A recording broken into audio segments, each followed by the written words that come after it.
Bienvenue sur Africa 24 dans cette nouvelle édition du QG News. Voici les titres de l'actualité.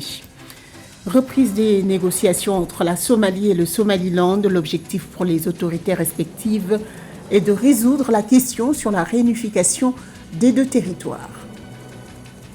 Révision de la Cour constitutionnelle. Révision de la Constitution au Burkina Faso. Le Parlement de transition a voté ce 30 décembre un projet sur l'officialisation des langues nationales au détriment du français.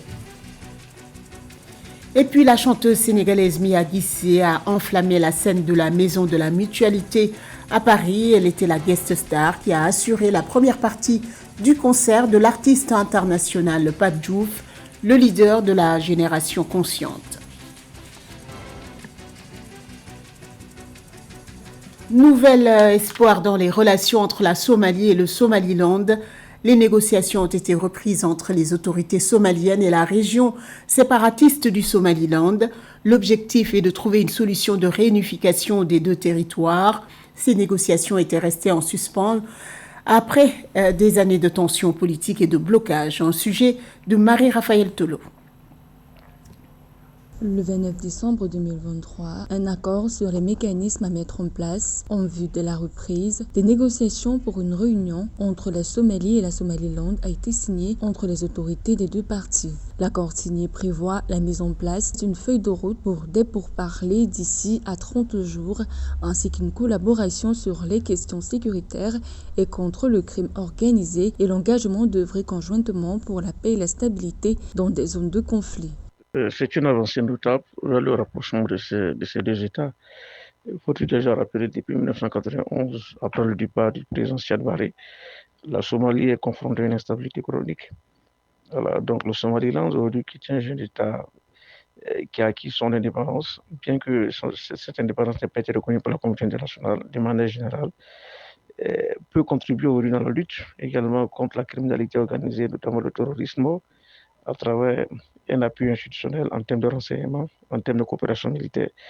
Donc on peut déjà comprendre que c'est une avancée notable et le cadre de coopération pourrait peut-être aboutir, pourquoi pas, dans le cadre d'une union fédérale de ces deux entités aujourd'hui, qui constituent également des menaces réelles pour la stabilité de la Corne de l'Afrique.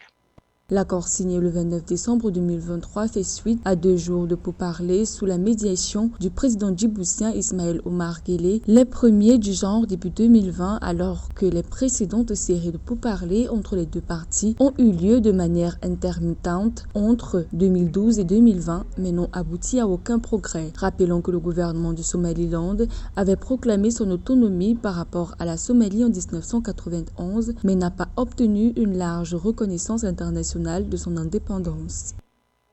Rapprocher ces deux États, cela suppose déjà qu'au niveau du Somaliland, il y a eu des préalables en termes d'avancées liées aux libertés publiques, aux libertés d'opinion et essentiellement à la divergence d'opinion politique.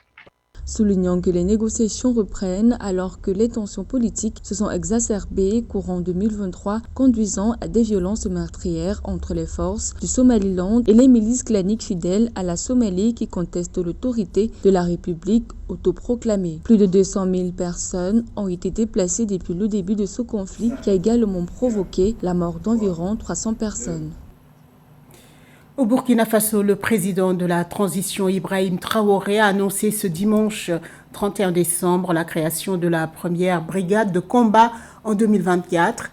Cette brigade aura comme principal objectif de multiplier les opérations offensives contre le terrorisme. Selon le président de la transition, cette action s'inscrit dans le cadre de la réorganisation de l'armée pour trouver des solutions aux problèmes sécuritaires qui durent depuis 2015. Toujours au Burkina Faso, le Parlement de transition a officialisé par vote ce 30 décembre l'utilisation des langues nationales en lieu et place du français qui sera désormais avec l'anglais uniquement des langues de travail. Le texte consacre notamment des changements dans la magistrature et une réforme des institutions. Catherine Goumbay. Au Burkina Faso, l'Assemblée nationale de transition a adopté le 30 décembre 2023 la loi portant révision de la constitution du pays. Le texte adopté par le Parlement consacre notamment des changements dans la magistrature, une réforme des institutions et la promotion des langues nationales. Parmi ces changements majeurs figure l'officialisation des langues nationales en lieu et place du français, désormais relégué au rang de langue de travail au même titre que l'anglais. Que ceux qui sont ici à l'Assemblée nationale représentent chacune en ce qui le concerne une frange de notre peuple. Vous avez la Haute Cour de justice qui est désormais supprimée parce que le reproche qui lui est fait, c'est que depuis sa création, la Haute Cour de justice qui est chargée de juger les dirigeants politiques, à savoir le chef de l'État et les membres du gouvernement, n'a jamais jugé un seul dossier. Sa compétence est transférée à la Chambre criminelle de la Cour d'appel, qui connaît déjà les dossiers de droit commun. Selon les autorités parlementaires, la nouvelle constitution devrait octroyer de nouvelles attributions au Conseil constitutionnel, qui en plus de ses missions traditionnelles sera désormais chargé de réguler le fonctionnement des institutions et l'activité des pouvoirs publics. D'autres innovations comprennent la constitutionnalisation de l'Agence nationale de renseignement en Conseil national de sécurité d'État et la réorganisation du Conseil supérieur de la magistrature pour y inclure des non-magistrats. Sur le plan judiciaire, cette nouvelle constitution va supprimer la Haute Cour de justice pour confier le jugement des responsables politiques aux juridictions ordinaires basées sur les réalités socioculturelles. Les États généraux sur la justice en 2015 ont estimé qu'il fallait faire entrer des personnes non magistrats pour effectivement doser le corporatisme qui se trouve à l'intérieur et qui empêche effectivement cet organe-là d'atteindre son objectif du point de vue déontologique. La loi portant révision de la Constitution votée par 64 voix pour 5 abstentions et 1 contre vient abolir la dernière Constitution qui date du 11 juin 1991. Avant sa promulgation par le chef de l'État, elle sera soumise au Conseil constitutionnel pour vérification de sa conformité aux dispositions de la loi relative au respect de la procédure de révision de la Constitution. Dans le reste de l'actualité en République démocratique du Congo, 9 candidats à la présidentielle, dont Martin Fayulu, Moïse Katumbi, Délice Sanga et Denis Mukwege, appellent à la mobilisation des Congolais. Leur objectif, faire valoir l'article 63 de la Constitution pour dénoncer ce qu'ils qualifient de fraude électorale, sans pour autant contester les chiffres de la Commission électorale indépendante, chiffres qui accorde 73,34% des suffrages au président Félix Tshisekedi. L'opposition demande ainsi l'organisation d'un nouveau scrutin. Les détails dans ce sujet de Nathalie Mauve.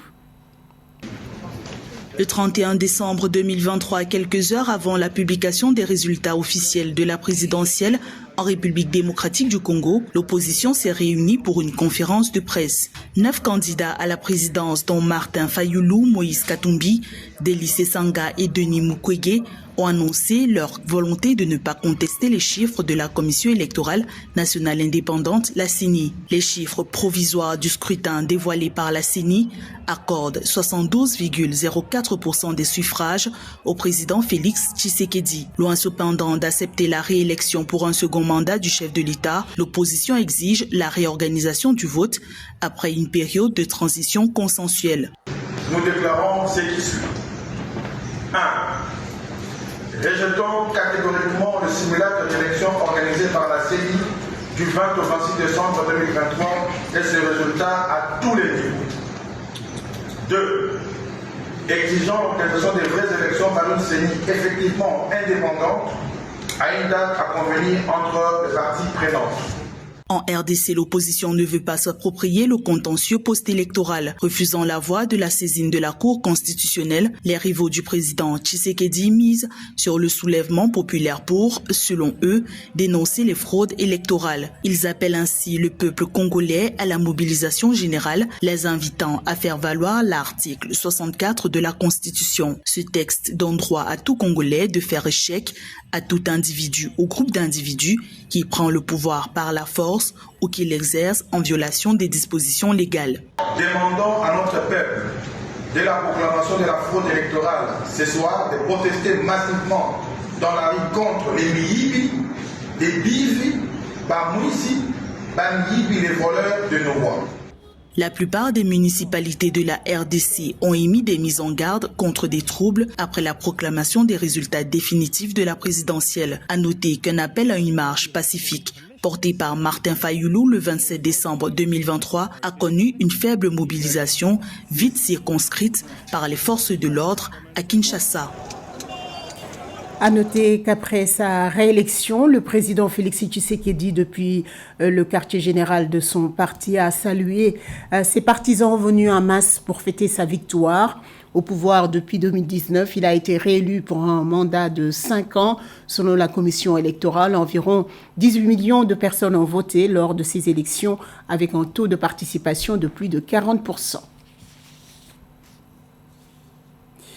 Augmenter la couverture forestière de l'Érythrée à 10% au cours des 5 prochaines années, c'était l'objectif annoncé en 2022 par Kinfé Apton, le directeur général de l'autorité érythréenne des forêts et de la faune. Pour l'atteindre, plus de 5,2 millions de plants d'arbres auraient été mis en terre cette année. Les précisions de Sarah Yemele. L'Érythrée renforce ses actions en faveur de l'environnement. En 2023, plus de 5,2 millions de plantes d'arbres issues de 37 pépinières ont été mis en terre par les communautés, la société civile et le gouvernement. L'information a été révélée lors de la réunion annuelle d'évaluation des activités de l'autorité des forêts et de la faune sauvage de l'Érythrée. Une occasion pour les autorités érythréennes d'échanger sur les stratégies visant la réduction de la déforestation, des feux de forêt et de la désertification. Nous avons compris que la sécheresse ne va nulle part et j'ai bon espoir que le moment est venu pour chacun d'entre nous de travailler sur la sécheresse et non sur les périodes de sécheresse. Nous devons être préparés. Nous ne devrions pas attendre que la sécheresse frappe. Nous devrions agir avant qu'elle n'ait pris le dessus. Considéré comme l'un des pays les moins développés d'Afrique, l'Érythrée multiplie les initiatives pour mieux protéger sa faune et sa flore, en particulier dans les réserves. La préservation de la faune et de la flore est considérée comme un facteur de croissance économique. Dans le pays, la construction d'environ 7000 hectares de terrasses et la rénovation de plus de 4480 hectares ont été signalées, ainsi que la construction et la rénovation de systèmes de dérivation de l'eau pour un total de plus de 103 000 mètres cubes. Nous nous sommes promenés en promouvant le savoir indigène, en regardant d'où nous venons pour trouver une solution pour l'avenir. La guerre entre l'Éthiopie et l'Érythrée de 1998 à 2000 a gravement affecté l'économie de l'Érythrée. La croissance du PIB est tombée à 0 en 1999 et à moins 12,1% en 2000.